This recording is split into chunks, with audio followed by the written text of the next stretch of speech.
তখন থমকে যাওয়ার ভয়, পালানোর সময়,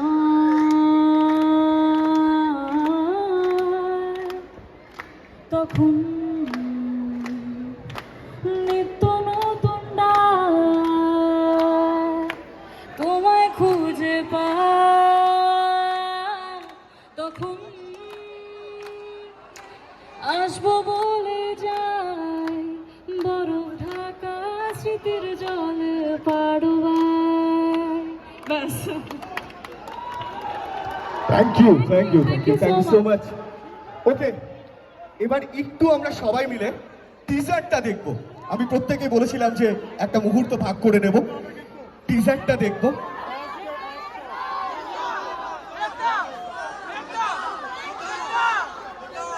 আচ্ছা, আমি না একটা রিকোয়েস্ট করেছিলাম যে এমন কিছু যাতে না হোক, টিজারটা প্লিজ। আমি এটা বলি যে আমি এখানকারই মেয়ে, আমি জাস্ট 10 মিনিট দূরে থাকি, আর আমি আমার চাইল্ডহুডের সব থেকে বেশি সময় এখানেই স্পেন্ড করেছি। আগের বছর দেবদা যখন কিশমিশের জন্য এসেছিল, আমি এক্স্যাক্টলি ওখানে দাঁড়িয়েছিলাম আর আমি দেবদাকে দেখতে পেয়েছিলাম। And exactly 2 years later, I am so grateful that I am standing with them. And talking about the film, সৃজিতদার সাথে প্রথম কাজ, খুব খুব ভালো লেগেছে। ইনক্রেডিবল একটা টিম পেয়েছে, তাদের সাথে কাজ করার সুযোগ পেয়েছে। More than anything to me, so it's a very special moment. আপনারা অবশ্যই দেখবেন 8ই অক্টোবর টেক্কা আসবে। থ্যাংক ইউ সকলকে, এখান থেকে ওই উঁচু অব্দি যারা আছে সবাইকে পুজোর অনেক শুভেচ্ছা। আর এখানে আজকে এসে ছবি নিয়ে আমি আলাদা করে কিছু বলবো না, কারণ আমরা বিভিন্ন জায়গায় প্রচারে যাচ্ছি, ছবি নিয়ে কথা বলছি। কিন্তু আমি এটাই বলবো যে দেবের যে ভক্তদের লিস্ট আছে, টেক্কায় ওর সঙ্গে কাজ করার পরে অভিনেতা দেব এবং প্রযোজক দেব, সেই দুজনের সঙ্গে কাজ করার পরে আমি অ্যাডেড হয়েছি দেবের ভক্তের লিস্টে।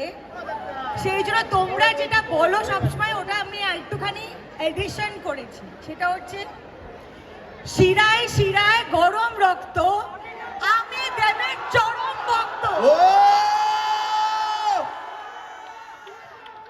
এইটা একবার সবাই মিলে হবে, এইটা একটু সবাই মিলে চাই। হ্যাঁ, গম গম করবে ডায়মন্ড প্লাজা, দিদি বলবে আর আমরা সবাই একসাথে স্লোগান দেবো। চলো প্লিজ হয়ে যাক। শিরায় শিরায় গরম রক্ত, শিরায় শিরায় গরম রক্ত,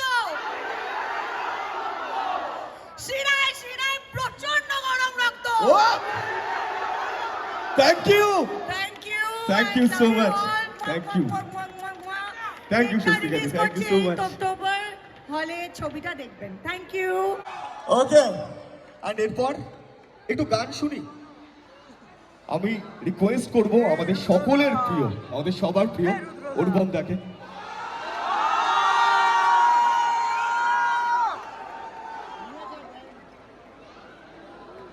ট্র্যাক। আচ্ছা, এখানে কি আমরা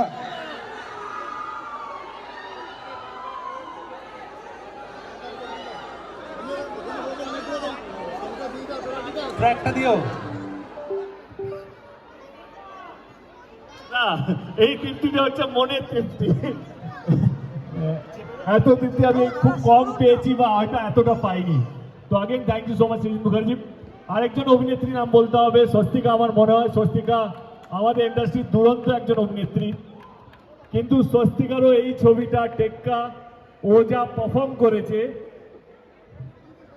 ওকে সারা জীবন অনেকগুলো চরিত্রের জন্য হয়তো মনে রাখবে, কিন্তু এই ইরা চরিত্রের জন্য আমার মনে হয় সারা জীবন স্বস্তিকাকে মনে রাখা উচিত। She is brilliant, brilliant, brilliant. Rukmini Maitra, এই নামটার পর এইটুকু সাউন্ডে হবে না। কালকে আরেকবার নামটা বলার জন্য রিকোয়েস্ট করবো দাদা, আর 1 সেকেন্ডের জন্য। রুক্মিণী মৈত্র বলার পর সাউন্ড চাই, কারণ এইখানে কিন্তু টেক্কা দিয়ে অভিনয় করেছেন তিনি। কালকে রুক্মিণীকে আমার দুজন বাইরে থেকে লোক নিয়ে গেছিলাম, তারা দেখেছে। তাদের বক্তব্য যে রুক্মিণীর জন্য টেক্কা হচ্ছে খাদান। যেটা বলা হয়েছে এটা খাদান হচ্ছে, মানে এটা রুক্মিণীর খাদান টেক্কাটা, এত ভালো পারফর্ম করেছে ও। আমার মনে হয় কি এই ছবিটা দেখা উচিত শুধুমাত্র অভিনয়ের জন্য, এবং সৃজিত মুখার্জি কত বড় মাপের ডিরেক্টর, এবং ওনার যে চেষ্টা একটা বাংলা ছবিকে কিভাবে আমরা এগিয়ে নিয়ে যাই ন্যাশনাল প্ল্যাটফর্মে বা ন্যাশনাল যে কোনো ভাষার ছবির সঙ্গে আমরা বসিয়ে দেখাতে পারি, আমার তার জন্য দেখা উচিত। এবং সৃজা আর আরিয়ানের জুটি আছে, আমার মনে হয় কি এদের জুটিকেও, আমি জানি এখন যেটা বলছি হয়তো আপনারা বুঝতে পারছেন নাকি সত্যি বলছি না মিথ্যে বলছি, কিন্তু এই কথাগুলো তো রেকর্ড হচ্ছে নিশ্চয়ই, সবারই ক্যামেরা বন্দি হচ্ছে। আমি 8 তারিখে যেদিন ছবিটা রিলিজ হবে, আমার এই কথাগুলো ফার্স্ট ডে ফার্স্ট শো, 8 তারিখে যেদিন ছবিটা রিলিজ হবে আমার এই কথাগুলোর সঙ্গে মিলিয়ে নেবেন। এবং সৃজা অ্যান্ড আরিয়ান এরাও দুজনে অদ্ভুত অদ্ভুত অদ্ভুত ভালো, মানে এদের কেমিস্ট্রি দেখার মতো। আর রইল কথা আমার, রইল কথা ওর, রইল কথা ওর। রইল কথা, আচ্ছা রইল কথা কার? রইল কথা ওর। হ্যাঁ বলো। রইল কথা ওর। হ্যাঁ।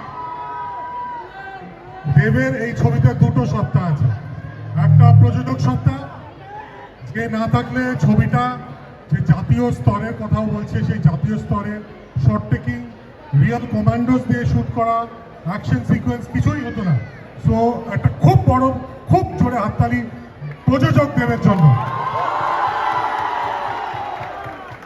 আর অভিনেতা দেব যে গড়তে ভাঙতে গিয়ে আজকে এই জায়গায় দাঁড়িয়েছে, আমার খুব একটা আক্ষেপ ছিল যে এখন অব্দি বুনোহাস 1 নম্বর, জুলফিকার 2 নম্বরে ছিল ওর সেরা পারফরমেন্সের, টেক্কা সব কিছু উড়িয়ে দিয়েছে।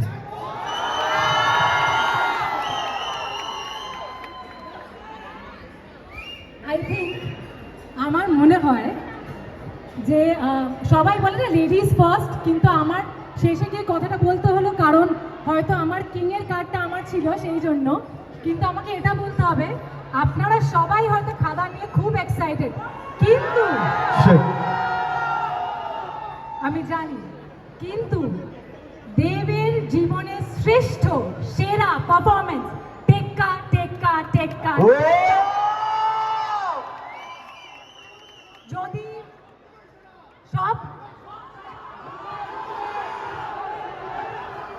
যদি কোনো ক্রিকেটার জন্মে থাকে যে প্রত্যেকটা বলে 6 মেরে থাকে, সেটা এই মুহূর্তে দাঁড়িয়ে আমাদের Ikhlaq. Swastika, do you agree?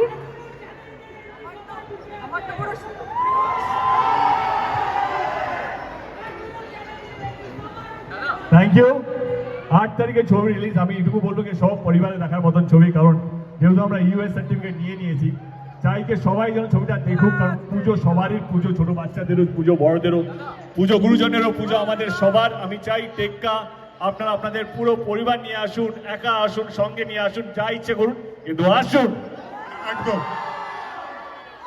আমরা এবার আস্তে আস্তে চলে যাব গানের দিকে। আমাদের একজন খুব ইম্পর্টেন্ট টিম মেম্বার, সবাই দেবদার দিকে তাকিয়ে আছে এবং দেবদার কথা শুনতে চাইছে। দেবদাকে কাছাকাছি রেখেছি যাতে আমার গানটা সবাই শোনে।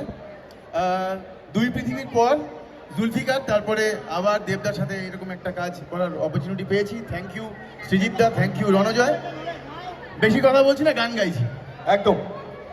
একটা একটু দাও, একটু স্পিকারগুলো ছেড়ে আমি শুনতে পাবো না, নইলে আইটিটা চালিও, আমি কিন্তু লাইভ গাইবো। কোন নতুন ভোর পাঠাবে সুখবর, আনবে সাথে রোশনাই, হোক সত্যির জয়, আসছে সময় ভরসা বুকে, ডাকলে আগামী সম্ভাবনী যুগে যুগে। সবার থেকে ডায়মন্ড প্লাজা কত তারিখে টেক্কা দেখছি? আরো জোরে, কত তারিখ? ফার্স্ট ডে 500 কারা কারা যাচ্ছি? Thank you so much. 8 তারিখে রিলিজ। দেবদা একটা ডায়লগ, দেবদা একটা ডায়লগ চাই চাই ডায়লগ চাই। দেবদা একটা A সার্টিফাইড ডায়লগ, দেবদা একটা A সার্টিফাইড ডায়লগ।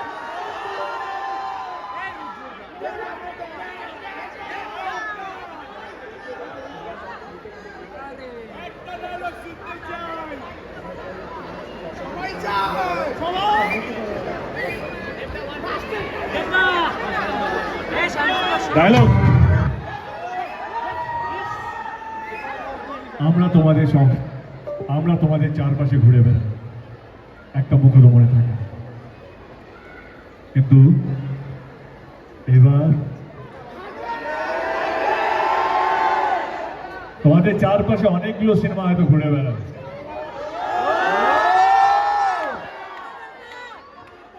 একটা সিনেমা হয়তো মনে থাকে না, কিন্তু এবার টেক্কা থাকবে মনের মধ্যে। থ্যাংক ইউ সো মাচ, অনেকটা সময় নিলাম। 8 তারিখে রিলিজ হচ্ছে, অ্যাডভান্স বুকিং খুলে গেছে, আপনারা নিজেদের মতো করে টিকিটটা কেটে সিনেমাটা দেখে নেবেন। অসংখ্য অসংখ্য ধন্যবাদ।